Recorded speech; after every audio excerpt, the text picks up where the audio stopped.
கன்னடம் குறித்த கமலின் பேச்சில் எந்த ஒரு தவறும் இல்லை என மதிமுக பொதுச் செயலாளர் வைகோ தெரிவித்துள்ளார்.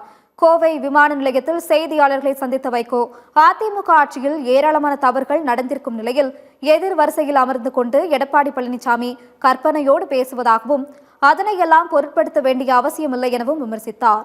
தொடர்ந்து கன்னடம் குறித்த கமலின் பேச்சில் எந்த ஒரு தவறும் இல்லை என கூறிய வைகோ, தமிழில் இருந்து பிறந்ததுதான் சமஸ்கிருதம் எனவும் கிரேக்கம், லத்தீன் மொழிகளை விட தொன்மையானது தமிழ் என ஆய்வாளர்கள் கூறியிருப்பதையும் சுட்டிக்காட்டினார். அருமை சகோதரர் கமல்ஹாசன் அவர்களும் இந்த கருத்தை தான் கன்னடமும் தமிழிலிருந்து பிறந்ததுதான் என்ற கருத்தை சொன்னார். அதிலே எந்த தவறும் இல்லை. ஆனால் வாட்டல் நாகராஜ் போன்றவர்கள் கடந்த காலங்களிலே எப்படி கர்நாடகத்திலே இருக்கக்கூடிய கன்னட மக்களை தமிழர்களுக்கு எதிராக விரோதமாக தூண்டிவிட்டு பொருட்சேதம், உயிர் சேதம், பலத்த சேதங்களை தமிழர்களுக்கு அவர்கள் ஏற்படுத்திய போதும்